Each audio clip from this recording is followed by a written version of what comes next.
Los Pumas depth chart for 2025, folks. How is the Argentinian rugby squad looking in terms of the players they have used? There's been a few retirements from the squad, and I feel like a pretty stable core, along with the introduction of a bunch of new faces, although there is one position which potentially looks like a bit of an Achilles heel. We'll go through position by position and see which players have been used the most, who are some of the new faces. You guys can let me know your thoughts on where the Argentinian squad is for depth. There are a few positions which have seen the starter from last year, or the regular first choice guy, injured, which meant somebody else had to step up. In the case of Loosehead prop, the regular starter last year was Gajo. He has spent much of the season injured, so has been replaced by Michael Vivas. Vivas has almost 60% of the game time and is clearly the first choice starter in the absence of Gajo, who had around 20% of the game time. And then Boris Wegner, who is, I believe, one of several kind of debutantes in 2025 for the Pumas. He is your third choice guy, getting a little bit of game time, which is not bad for a 23-year-old prop to grow his game. At the other end of the experience scale, Nahuel Tetes Chaparro has retired, so he did get a bit of game time too, but has decided to hang up the boots at the end of 2025. For hooker, this might be your potential weakness, your potential Achilles heel, because you have a fantastic captain in Julian Montoya, but he gets so much game time. Close to 90% of the minutes have gone to Montoya. He started every single game. Ruiz had maybe just over like 80 minutes of game time, I think, altogether. Substitute appearances, and Bernasconi also got a little bit of game time too. After so many years on the bench behind Creevy, Montoya has had a few years now as captain and as the regular starter, but he gets so much game time. If he gets injured, it feels like the drop in experience from Montoya to the next choice is pretty vast. It might be nice to see him playing slightly fewer minutes each game and giving the backup a chance. I understand he's the captain. You want him on the field. You want him leading. He's a great tackler. He's a great turnover machine. He helps stabilize the line out, but if he gets injured, the depth is looking a little bit light in the number 2 jersey. Tight head prop is one of the few positions that seems like a real mix, and I think that is partly due to Sclavi missing part of the season with injury. Sclavi only ends up as your third choice in terms of game time because of the injuries. Delgado has become your first choice after being a new man in the Pumas squad last year. So he's kind of increased in his game time. Correa Marchetti is second, and then Sclavi is third.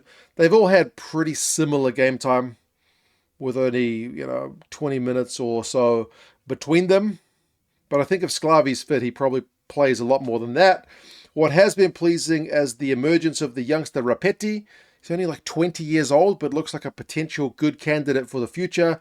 And then again, at the other end of the experience scale, we have seen Cordella retire after a long service to Argentinian rugby. So it's good to see him and Tetes Chaparro able to have their moment in the sun before they retired, but also we see the emergence of the new guys like Wegner and like Rapetti as well. So that is the front rows.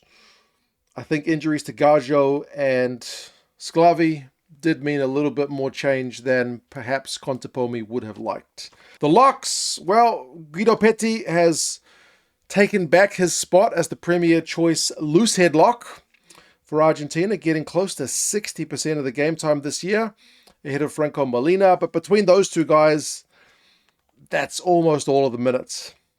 It's a really good 1-2. I think last year it was Molina and Petti as the 1-2. This time they've flipped, but two very good guys to have there, both very skilled locks, like their hands in the air. And then the other guys, you've had a little bit of Rubiolo on that side.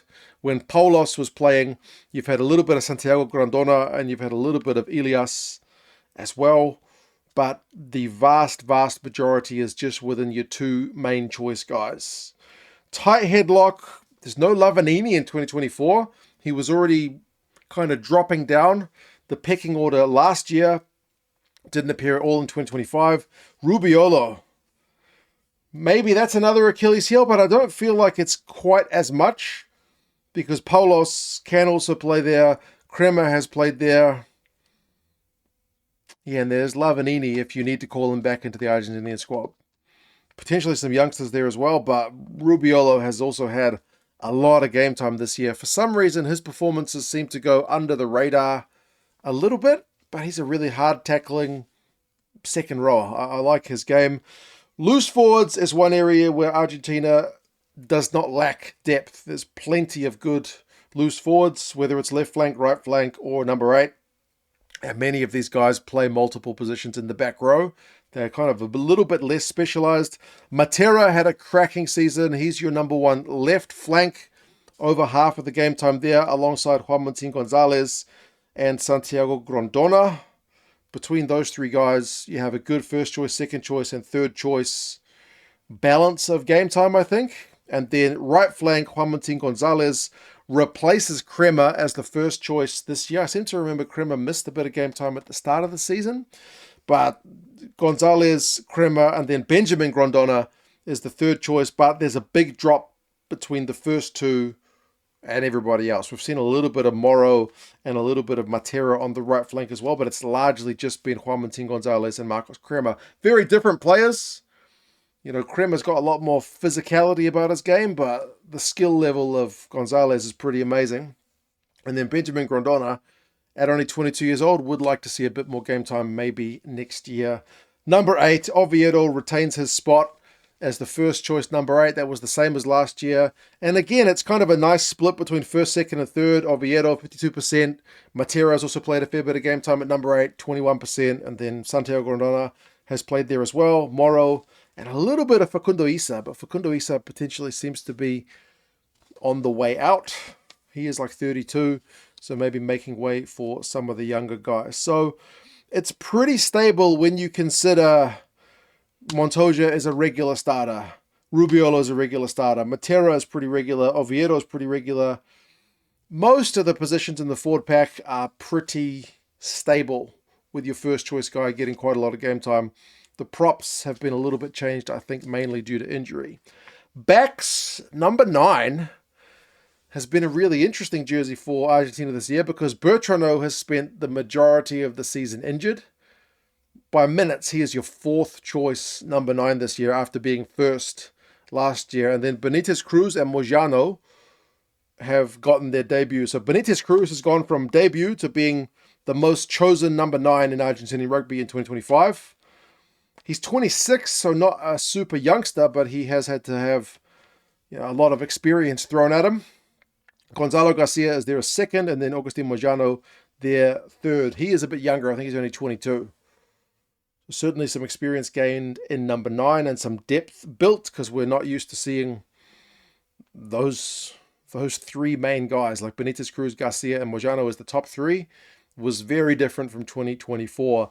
Likewise, number 10 is a bit of a change because Thomas Albanoz was your first choice last year, but he also had bad luck with injury this year, so he drops to second choice. But Santi Carreras, who at times in the past I have felt like is an outside back playing 10. He looked like a proper 10 this year, which was really pleasing because it means between those two guys, whoever plays Carreras or Albanoz, I feel like you can be confident. And then Priscantelli, he's 26 as well. So a little bit senior to be getting a debut, but still very young man. And he looked pretty comfortable at test level as well. So between the first choice, second choice, third choice, they've built a bit of depth. And they even managed to give Nicolas Roger a bit of game time too. So 4 guys have had game time at number 10 for Argentina this year. That protects them a little bit from an injury crisis happening with all these guys getting some experience. Midfield, both 12 and 13 is stable. Chocobares at 12, 57% of the game time. Very, very reliable. And then Picardo is your second choice by a mile. The drop between first and second to third choice is it's a cliff. It's a big drop. You've had that guy Valerolo who got like 20 minutes. And then Matias Moroni very briefly stepped in at 12, the veteran.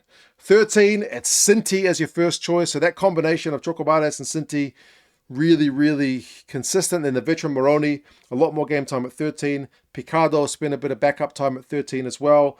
And then a few other guys, Elizalde, Malia, Varolo, and Chocobares, like really token shifting game time towards the end of matches. But mainly Chocobares, Cinti, and Picado plus Moroni. Between these four guys, the two positions in the midfield are covered. Left wing is still Mateo Carreras, but less game time for him than last year. Last year, he had something crazy like 70% of the game time. This year, he's down to just under half. So it is a big drop for him. But that does mean a few other guys got some game time. Batista Del Gui got some time on the left wing. So did Santiago Cordero, who is another guy who has retired now, but also got his moment before retiring. Mendy, Malia, Pernas, and Moroni again have also had a few minutes. And right wing has been Iskro, who has kind of gone from second choice to first choice on the right wing this year. And then there is Del Gui. So Del Gui is the first choice in neither wing, but the second choice on both. So quite a capable replacement to have there. Moroni, Malia, and Mendy there too. So there's a lot of guys in the back row and in the wings and in the midfield who can genuinely cover more than one position. Fewer specialists in the squad. Malia is also first choice fullback. It was really unfortunate to see him injured at the end of the season in that last game. But he's had a phenomenal season. How he never gets nominated for higher awards. Like him and Matera they don't usually get nominated for like World Player of the Year, do they? But they're both very good players. Carreras, that's Santiago, and Benjamin Elizalde also had a decent chunk of game time. So that's a really nice looking depth chart, first, second, third. All of those guys can certainly do a job if called upon at fullback. Still no Emiliano Boffelli. Still injured. It's a really disappointing one because that guy, when he was in form, certainly one of the best players in the world too. But looking at the squad, it looks like pretty stable. Like of the 15 positions, 10 of them have a guy who gets 50% or more of the game time in that position. So there's genuinely a first choice guy who gets the game time, and then often there's a backup with 20 or 30% of the game time, which is quite nice. Props, like I said, have been a little bit messy. I feel like with injuries, right flank is a pretty even split between two guys. Inside center is a pretty even split between two guys, but largely it looks pretty comfortable, and he has managed to give a lot of guys their first cap this year, like Elizalde, Bernasconi, Benitez Cruz, Mojano, Roger, Benjamin Grondona, Diamorin, who I didn't even mention, Pernas, Wegner, Priscantelli, Rapetti.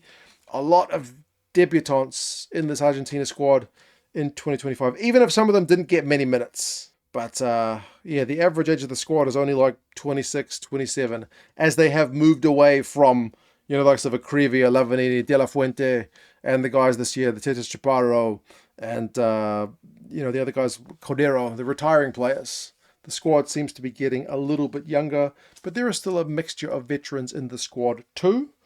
But that is the Pumas squad.